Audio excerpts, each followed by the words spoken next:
All right, everybody, it's part two, and we're looking at sketchbook work and um, contour drawing and keeping up on our drawing. And we said that approximately 60% of our time is going to be spent on contour drawing, and then 40% left should be we should be working on our watercolors, our painting and brushwork, and doing some of our sketchbook paintings perhaps, and doing some finished works and so forth. But the main thing is when we're thinking about sketchbooks and drawing and contour drawing, we're thinking basically we need to do that more often than not on a consistent basis, 6% of the time, and then the other 40% of the time we can work on doing painting and working on our YouTube tutorials and things like that. I know everyone that follows my channel, I know you all paint along with my paintings, and I'm sure you follow other artists online and so forth, and you're doing their paintings, and maybe you have books that you work from and photographs, and all that's great stuff. And um, I encourage everybody, you can do as much as you can, but I know everyone's limited. Sometimes people don't have as much time to do art, their art as they would like, and that's totally understandable as well. So you do whatever you can, but I guess the main thing is if you have a 60-40 rule of 60% of your time is drawing and then 40% of the time is painting, that sets you up for a great success as far as mastering drawing and contour drawing and all those things that entails, because a lot of it's just intuitive. When you start doing it a lot, you just become familiar with angles and foreshortening and ovals and circles and all the shapes and squares and rectangles, all those good things. So um, we're just gonna we'll do some contour drawing now with some pen, and we'll use some black crayon to do some shadowing. And again, we're always filling our sketchbooks up, so I'm just gonna again just go through my sketchbooks one more time just to show you. I buy lots of extra sketchbooks. I leave them in the car or in the house. I stock up on them when there's sales. Um, I buy different size sketchbooks, and here we got a really nice one here. This is in Lancaster, Pennsylvania. I did this this past fall. So I do some of the sketchbooks are of watercolor paintings with some other mixed stuff, some other pencil drawings, some um, studies, and so this one here is mostly painting. So contour drawing and then filling, and then painting in with the watercolors, and then some are strictly drawing. So these first few sketchbooks have watercolor paper, so you can do your watercolor painting with them. And then so you have some watercolor painting sketchbooks which have the thick watercolor paper, and you can draw and paint in them. Paint later on. You can draw first and then let them go, and then go back and paint things at another time if you want. And then of course I have my just strictly pencil drawings in ink, and sometimes I will do a couple of watercolor paintings in these sketchbooks, but these are mostly just all drawings, pencil. And then again, you're going to have your victories, and then you have some problem drawings here. So this one didn't come out too good at all. And then you get some really successful ones. That's pretty good. These are some famous artist drawings actually that I was just copying out of a workbook. I think I might have went over this in my video number one. But you have some good ones, some good sketches, and then sometimes you see a few that you maybe have lost concentration on. That happens all the time. Again, taking breaks is really important. If you're drawing, contour drawing and sketching, take breaks. Every 15-20 minutes take a break, or just do 15 or 20 minutes and then you wait till the next day or so forth. But every day practice is great, as much as you can. So I do some of my studies out of my books. I do them right into my sketchbooks here. I do some watercolors occasionally. Again, here I had a couple issues with some of my watercolors early on. It's just not really having too much of a focus on what I was doing. But some drawings came out good here and there, and then you accept your really good drawings and so forth. And then if you have a couple that don't come out so good, no big deal. That's why it's just practice, really. I'm practicing, and so we have lots of books, and we just keep going, and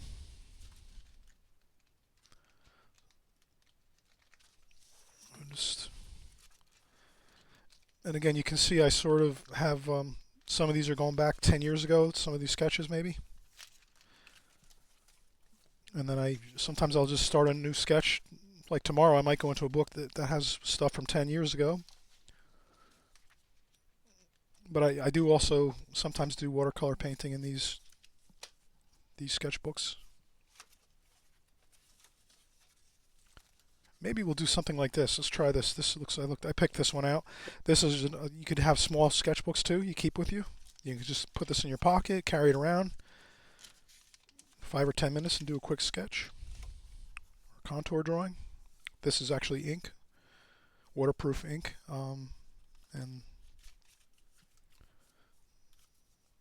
this is a Fabriano sketchbook.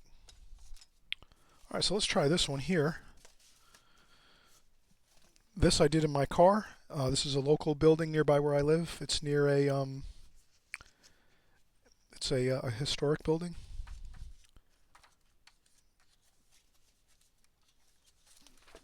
Okay, so I'll set this up across for me.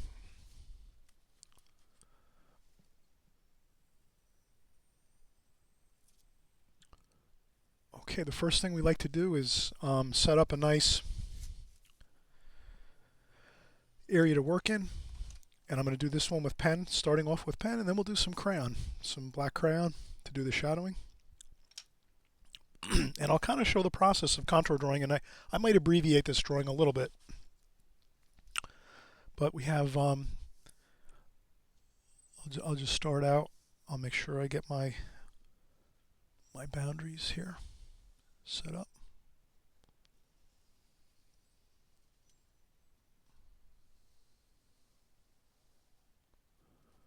Okay, that gives us a nice rectangle to work within with a nice border. And then we can kind of put our subject matter in that border area. So when we contour draw, again, we're just starting off real slow. And then we're just kind of following what we see. Okay, I'm going to go slow.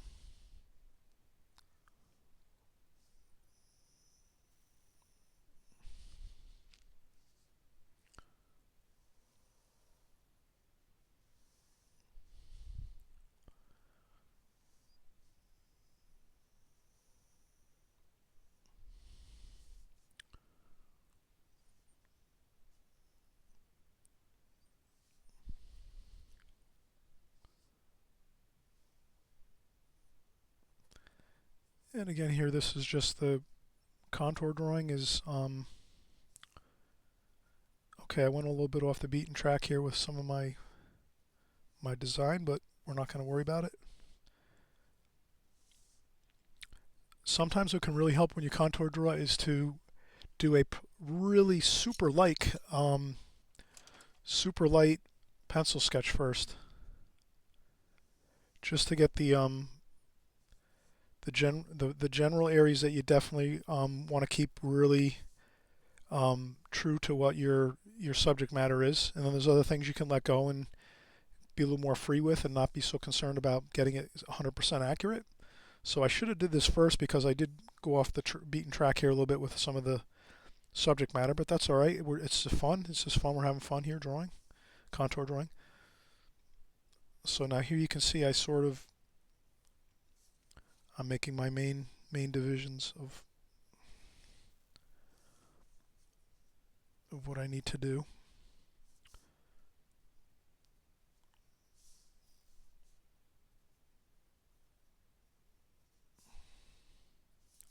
Okay, so that can be really, really light with the pencil. And then we'll just continue on. So this is just,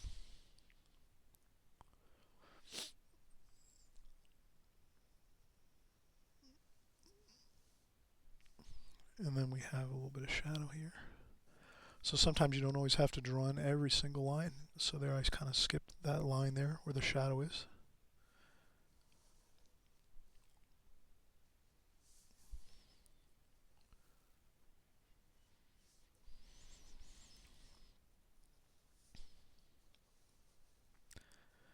So contour drawing is you're taking a trip through your picture and you're focusing on the angles, the lines, the length of the lines, the shapes, how things interconnect, and you're not so much worried that that you're drawing a house or a building or a salt shaker or a wine bottle or a wine glass. You're really just thinking about the angles and which way the angle's going. Are they straight up and down vertical? Are they horizontal? Do they have sway in the lines? Sometimes you can add a little bit of sway to your lines to make it look a little more interesting. Um, and then we have over here some stonework on this side. And then I'll just do the stonework.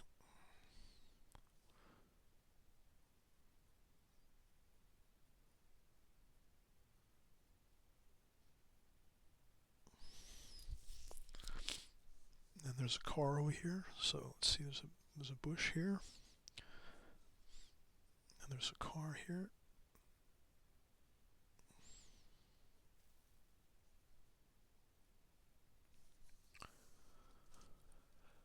Okay.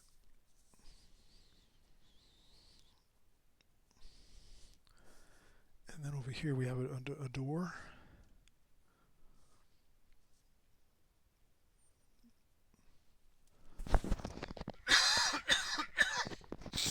I've had a bad cold. I apologize for that. I don't have one of those silence buttons.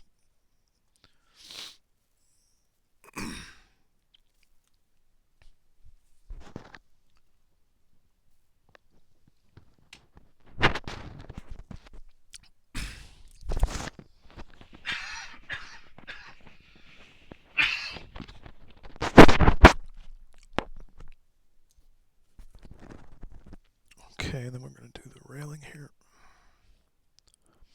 All right, that looks pretty good.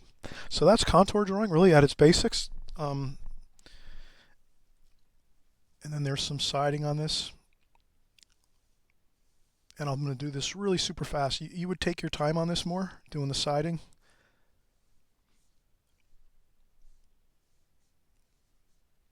And they're all even, pretty much all the same size siding.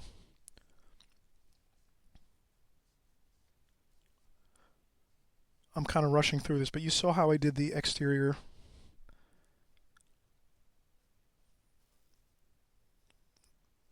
of the building, and I kind of worked here and there.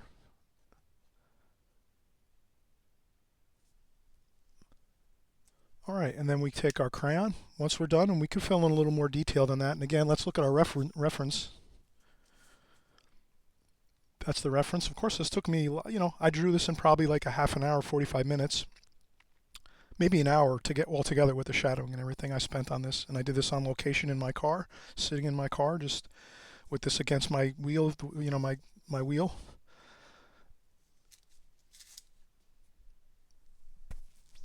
And then you would just proceed to, get in some of your dark shadows here. Like that.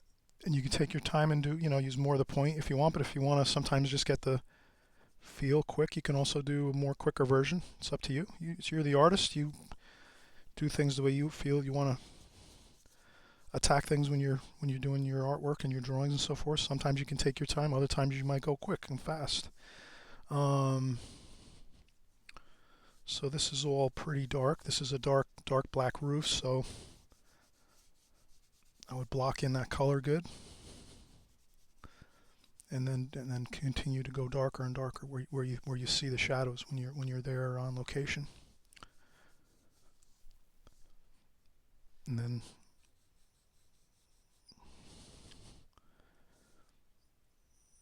you can look at the glass on the windows here and say, oh, it's pretty dark up higher, and then it gets a little lighter on the lower section of the glass. Usually that tends to be the rule of thumb most times when you're looking at like windows and things like that, like windows and doors and things like the glass is usually darker up top, and then it gets lighter as you go down. So that's a door there. Okay, so this is pretty much contour drawing with a little bit of shadowing with a nice pencil, nice crayon, a Faber-Castell pencil, and at the local arts shop or online you can find all these cool pencils and pens and so forth. All right, I hope everyone enjoyed this. This is a really fun concept of just keeping sketchbooks and filling them up and continuing saving them and